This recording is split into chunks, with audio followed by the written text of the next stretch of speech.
Okay, so today we are covering a hugely important component of marketing plans. Sorry, I'm Bonnie Paulson and welcome to Finding Your Indie. So you're in this marketing plan series right now and we are covering the very first thing that is like one of my favorite things. I'm a huge planning freak. I love it. I tell my writing wife all the time, my work wife, I just bought 2 more planners. And I get kind of like, what is she going to say? And she's like, what, 2 more? So today I have 15 planners for this year. I use them for a lot of things. You won't be seeing me do a lot of planning things on this channel because I believe that everybody plans differently. I will, however, you'll be seeing them with certain things like with my production areas and stuff. But I really recommend that you check out Sarah Cannon. Her YouTube channel is called Heart Breathings. She does a great job of explaining, I think it's Kanban. It's Kanban. I've got a link to her down below. In fact, one of the reasons I love Sarah so much, she's super friendly. She's really easy to understand. She does a great job with her videos. Because I just started getting into this, doing this YouTube channel, I loved her format for what she had in her comments below that I kind of I don't want to say copied, but I definitely hugely mimicked it until I kind of figure out my own feel and what I want to do. But she is amazing. I mean, you'll see what I'm talking about when you go check her out. So she does some great planning things. She has a course, it's like 90 days. The quarters or something. I'm not sure what the exact name is, but she's really awesome. She explains some great things, some great, like I said, great videos in there. So definitely go check her out. What I'm talking about for my production schedule is going to be much more condensed, okay? It's not how you do it. I'm just talking about how I do it so that you can kind of get a feel for what you're going to want to do for your production schedule part of your marketing plan. So you'll see exactly where I'm coming at when we talk about the production area of the marketing plan, which is really important for the scheduling. So there's some things that I want you to think about as we are getting ready to cover this part, okay? So we're gonna be shifting over and I'm gonna show you what a calendar looks like, what the release part or what the production schedule looks like on my end when I'm getting ready to do a marketing plan. But there are some things I want you to think about. For instance, how fast do you write? You need to understand you and your writing process before you can actually write a functioning production schedule. And what I mean by production schedule, it's how do you come up with your product, okay? That includes editing, that includes outlining, that includes formatting, that includes uploading, that's everything, okay? And I'm gonna show you a modified version of what mine looks like in just a few minutes. But first you need to figure out how fast do you write. This is not I have to write 3,000 words in an hour. This is how fast do you write on average? So for me, for my average, I write 2,000 words in an hour. That's comfortable. That's giving me space because I have 6 kids. I homeschool, not normally. This is outside of the COVID thing. I normally homeschool 6 kids. I have a husband who's home. And when you have a spouse home, they always have projects that they're doing. And I tend to be called in to help with the projects. So I usually have to have time for that too. Plus I do a whole bunch of Finding Your Indie things where I talk about marketing. I'm coming up with courses. I have a bunch of websites and blogs that I'm running. I help my husband run his businesses. I have a ton going on. Plus I'm taking on more clients for marketing and author businesses. So there's always things going on. Okay, always things going on. And I have to write still. I still have to write. So I have to understand how my writing works. So I take an average. So not a how fast do I write. This is what's my average on how fast do I write. Okay, so let's say for me 2,000 words in an hour and a half, we'll give and take. Because I get a lot of distractions. A lot of distractions. And they always sound like this. Mommy, can I do this? Mommy, can I do that? Mom, Deacon just hit me. Mom, Riker just threw this at me. Yeah, I'm sure if you're a parent, you understand. Or if you have a cat, you understand. Okay, so, but I also want you to figure that out. And I'm gonna show you what that looks like on the calendar. Then I wanna talk to you about, do you have days off planned? In a production schedule mindset, we get into this, I'm gonna write 10,000 words every day for 5 days. Well, what if you get sick? What if one of your kids gets sick? What if, and this happens, what if you get burned out and your wrists hurt, or you want some chocolate and you want to watch the Survivor? I'm a huge Survivor fan, and Survivor's on and you haven't hit your goal yet. Are you going to have the strength of will to say, no, Jeff Probst, I don't want to watch Survivor. I've got to finish these 10,000 words. I know I don't. When Jeff's on, that is the call. I turn off everything and I watch Survivor, literally. I'm a dork. I've been watching it for the last 400 years.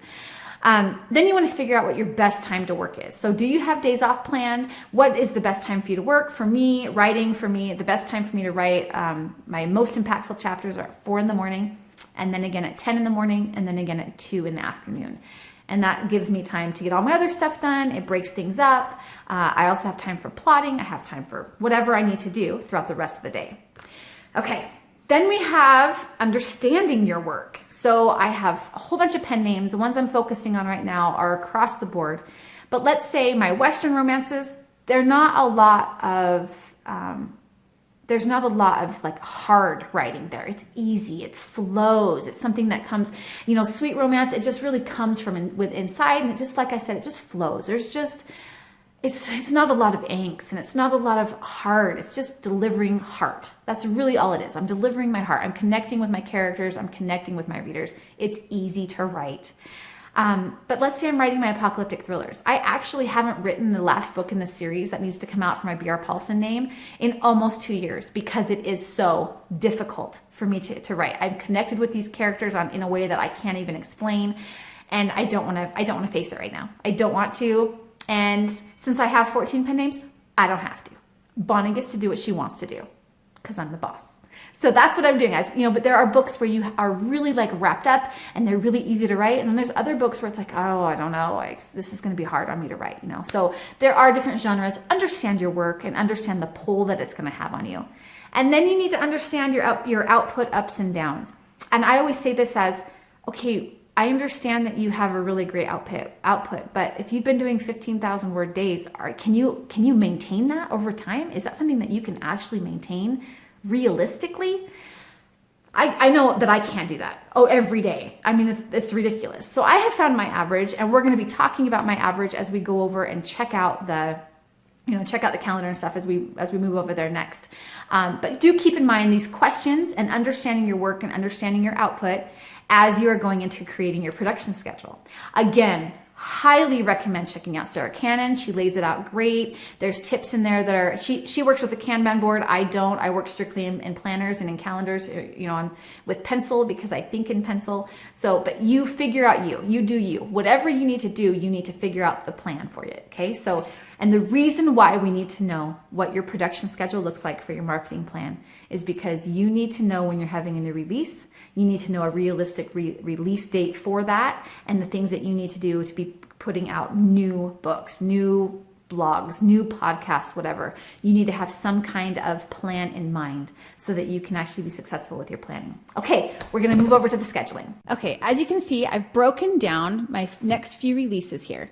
I have MM5 is going to be 75,000 words, and this is how I do it. Okay, so remember that when we're looking at your own stuff. I know that I have these 3 books have to come out in the next couple months. So I have this book is going to be 75,000 words. This book is going to be 60,000 words, and this book is going to be 75,000 words. Okay, so let's just talk about how we're going to break that down. I know that I can do 6,000 words in a day, and that's comfortably. So as you can see, I have that I'm supposed to start MM5. This book series is supposed to start on the 11th, which is Tuesday. And I know that I can do 6,000 words, okay, a day. So I'll plan that out for Tuesday. Then I have Wednesday, another 6,000, which puts me at 12,000. This is where I have to know my math. And then Thursday is another 6,000.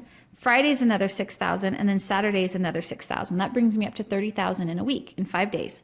Now notice I don't have anything on Sunday. This is my personal choice. This is my day off that I have every week. I do not work. I don't answer emails. I don't plot. I don't do anything on Sundays. That's my choice, and that's my day off that I spend with my family. It's really nice to have a day to just kind of refresh so that when I come back in on Monday, I'm ready to go and I can easily hit 6K, another 6K, another 6K, another 6K, another 6K, another 6K. And then I have a day off. And so I know that I can hit that because I know that I'm giving myself a day off. I know that easily 6K, and I might hit 8K on Monday because it's, I've had a day off. But then that might mean that on Tuesday I've got a lot going on and I've gone down to just to just maybe 4K that day. And maybe I have a really hard day of errands or something on Wednesday, so I know I'm just going to hit 2K, and that means I'll have to make it up on Thursday and Friday. But overall, you can see how you put out your production schedule, or how you can decide, okay, I know I can do this, I know I can do this. Now, when I do this, I also have specific days for editing. This is after I mail it, or this is before I send it to my proofreader. So I will do, if it's like a 75K book, I know that I can do 25,000 words easily. That's edits, revisions, everything, included in that, because I am a plotter. And so when I do plot, I have that, I have those things in mind, because I plot out everything in advance. I know exactly how many chapters I'm going to have and how many I need to complete each day. So I can edit a third of that book, so 25,000 words on Monday. I can edit 25,000 on Tuesday, 25,000 on Wednesday, and I can send it off to my editor if that's what I want to do. I also put in days for outlining. I put in days for a day off. I will actually write in a day off. I will also write in like a certain time frame, like, okay, I know that I'm going to have a conference coming up, or I know that I have like a birthday in September, a baptism in September. So I will have like Saturday, I won't have anything scheduled here because I know that I have a baptism. So I won't schedule any word count. That way I don't set myself up for failure, and I don't set myself up for letting myself down, because this is my son's baptism. I will be present that day. We will be doing things to celebrate his day. I may or may not get word count in, and that's fine. I am totally fine with not hitting a word count that day. So let's say that we get that, and I put it in, and but when you look at your schedule, and this is my new planner. I love planners, so I get them all the time. This is a new planner, and if I look at October and I'm like, okay, I know that Halloween's on the 31st down here. That means that I'm going to have to make something, because I love Halloween. So I'll probably do some kind of promotion leading up here. But overall, this is hunting season.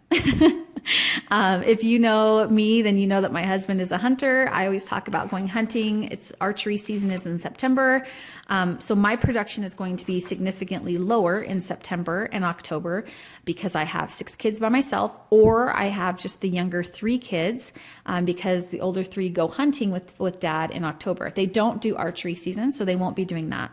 But if I know that, and I know that, let's say the rut is going to be this week right here, so my husband won't be in town for that. So I know that I will have a lower production day on those ones.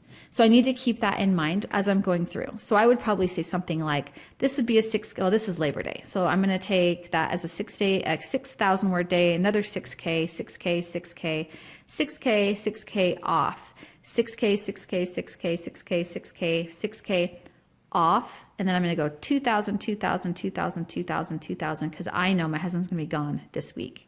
We've already talked about it. Like I said, this is a new planner, so I get to put new things in. But this is where I would say, use your Post-its. So I would say 9/20 to 9/27 archery. So then I would say maybe have a sale. So I would consider putting a sale in there, since I know that my production is going to be low, and I also like to always feel like I'm doing something. So I would probably put that in there and leave that. So 9 through 27, I know what that means for me, that's going to be a low one.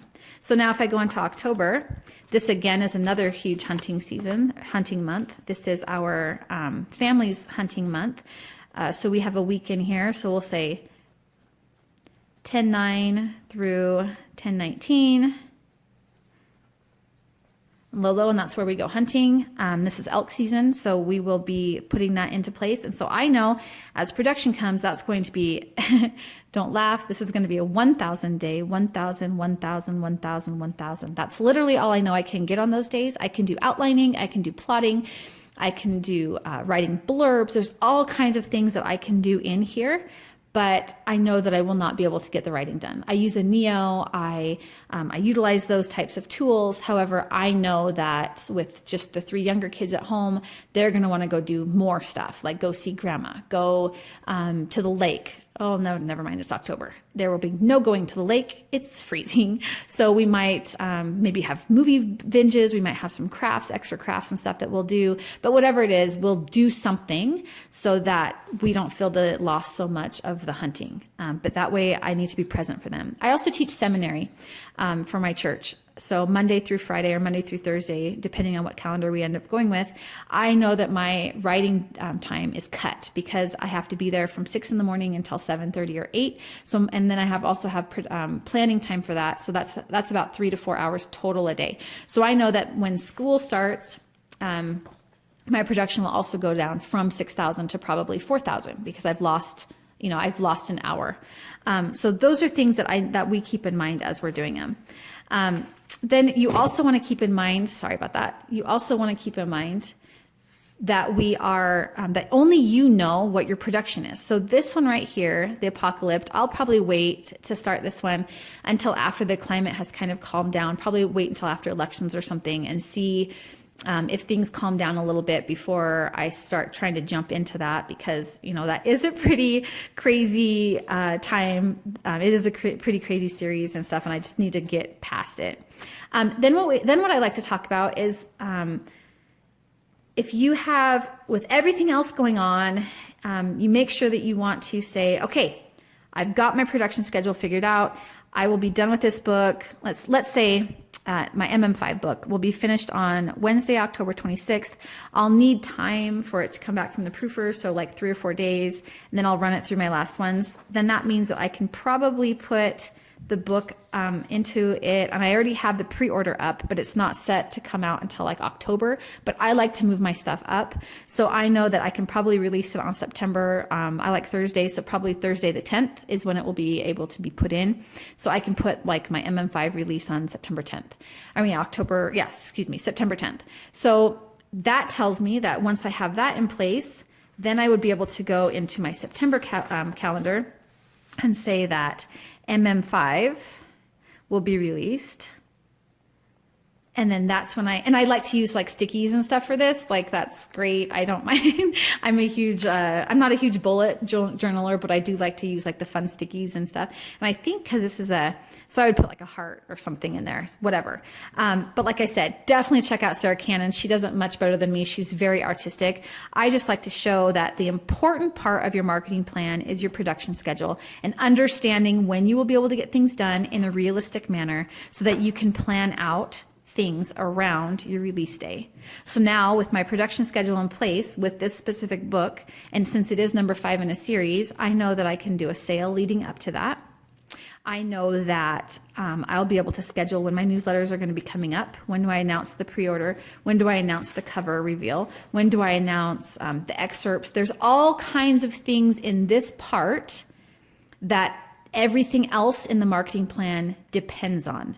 Because if you don't know when your releases are coming, then you don't know what to plan in your marketing plan. And it is so, so, so important to know when that's going to happen, because there's a lot of things that you need to get into place in order to have a successful release or in order to have a successful marketing plan. So like I said, know the books that you need to release, plan it out really well in your calendar, and then you can make plans accordingly. So let's say on that day, let's go back to that. I think we said September 10th. Okay, so on Thursday, September 10th, I might have something like release day. I'm not going to put this in because my handwriting isn't very great when I'm trying to straddle a camera, but I would say like release day, and then I would have my tasks that I would want to do. My newsletter 1 format, my did I reach out to my review team, make sure I've got it on my social media marketing calendar, talk to my social media manager, do I have the graphics in place? And so I would have all of my tasks written down, and then I would work backwards. Okay, this is release day. That means that Thursday, that means that Sunday before, I would have scheduled a newsletter, because remember, I don't work on Sundays. So I would have scheduled a newsletter on my newsletter day to come out on this day that announced, hey, remember, this book's coming out Thursday. Here's an exclusive excerpt. And then maybe on Thursday, I might have a sale start. So I would have a newsletter go out there, and then everything pertaining to the sale. I might have something on Tuesday because it's it's the first day of September. And I usually like to, hey guys, it's first day of September. What are you doing this month or whatever on my Facebook pages. But that's what you need to know, is you need to have your production in place, your production schedule in place, so that you can say, I'm working backwards. Another great tool to use is Excel, and I'll put a picture up of that, of how that works. But you want to have a list of the tasks that you use for production. I have a like a template that I can put a link to that you can sign up and get in our freebie vault on findingyourindy.com, and you can get that template and kind of see what the tasks are. You can kind of see what the tasks are related to that, so that you can kind of get an idea of what the time frame is and how we go about doing the things that we do. I definitely recommend that you have a production plan in place. And remember, I write in pencil. A lot of people don't. They like the feel of pens, which is great. I write in pencil because let's say something happens and I'm just not able to hit this deadline. Well, see how easily and nicely that erased? I don't have to worry about this. And the deadline is my own deadline. I'm very strict, and I actually do really work really hard to make sure that I hit every deadline. But life happens. And in reality, the only person that I'm letting down is me. So I always put my pre-orders well in advance. So this pre-order for this book 5 is not set until October 30th. I know I'll have it out in September, but that gives me a little bit of play, so that in case something happens and I have to erase it, I still have a month and a half of room to play with. Okay, so that's how I work, and that's how you don't have to do it like this exactly, but please do have a plan in place so that you can be successful, because you do need to know you do need to know how fast you write, you need to know what days you need off, you need to know what your best time to work is, you need to understand the work and the kind of demand that it is. You need to know your output ups and downs. Do you work better at night? Do you work better in the morning? Or do you when your husband's home, is it harder to work? And when your wife is home, is it harder to work? Whatever. You need to also plan days off and flexible days. You're going to hear me say this over and over and over. The most productive marketer is you, and you can't do your business if you're exhausted. So you want to give yourself allotment and time for sick days, busy days, life, when life happens. Give yourself a day off to recruit or to recuperate, so that you can kind of grab up that energy that you need. And then you need to make sure that you know what your average is. What is your average daily output? So for me, like I said, I do 6,000 words on some days. Most of the time, that's a nice even average. I give myself days off in between if I'm trying to outline or I'm trying to do a bunch of stuff. But sometimes I go up to 8K, sometimes I'll hit 14,000. I mean, I've done 14,000 word days, that's fine. But honestly, the next 2 days, I didn't write. I did not write the next 2 days, because I was like, yeah, no, I can't do that again. I comfortably try to hit a weekly average of 6K a day. Sometimes I'll go down to 4. Sometimes, like I said, I go up to 8. But with everything else I'm trying to do, it's just not realistic for me to try to hit 10,000 words every day. It's not realistic, and I understand that. So I need to actually look at my realistic thing. I started out doing this 500 words a day, and then I went up to 1,000, and then I went up to 2,000, and then I started hitting 15,000 words a day, and I was like, okay, I can do this, but I couldn't. I was burnt out. I couldn't do everything I was trying to do. So when I let myself have a little bit less of a hard expectation, I gave myself realistic expectations. At that point, I was able to actually succeed. And you want to actually set yourself up for success. My average word count is 6K. That does not mean yours has to be 6K. Yours might be 2,000. Yours might be 20,000. Whatever your average word count is, awesome. Go you. That's awesome. But figure it out so that you can have consistent days. And consistency is where you're going to do well with both marketing and being productive. Okay, so I've given you some resources down below to check out. Like I said, definitely check out Sarah Cannon and Heart Breathings. I love her stuff. She knows what she's talking about with regards to being productive and being prolific. I know this. I put out 40 books a year, not a month. I read 40 books a month. But I put out about 40 books a year, and I know that being productive is all about consistency, and it's all about finding your average and figuring things out. We will talk more about this later, but as of right now, just understanding your production schedule for your marketing plan is extremely important. And remember, I write in pencil so that I can erase it. Or if you don't like pencil, use your archery, use your Post-its, because they come off and they remove really easily and they don't leave a mess. I have a little bit of OCD and I don't like messes left in my planners. I think that might be why I buy so many. Okay, if you have any questions, go ahead and post them below, and don't forget to hit subscribe. Thank you so much for following Finding Your Indie, and I hope that this marketing series is helping you. Leave a comment below or go to our website at findingyourindie.com and definitely leave a question there. We try to put those into the videos and try to make sure that we put them in the schedule to make sure that we are getting things answered. I really love doing this, and I'm so grateful that you're here and that you are willing to learn. That is one of the best signs of someone who's going to be a successful entrepreneur, is their willingness to learn and grow their business. And that's what we're doing with marketing plans. Stay tuned. Next week, we're going to be covering items that are available, like your backlist, the things, ways that you can use them and promote with them, and to make them actually earn their keep, because let's be honest, they're sitting there, and if they're not making at least 80% of your income, they're not doing their job. And we don't like slackers. All right, guys, thank you so much, and I will talk to you soon.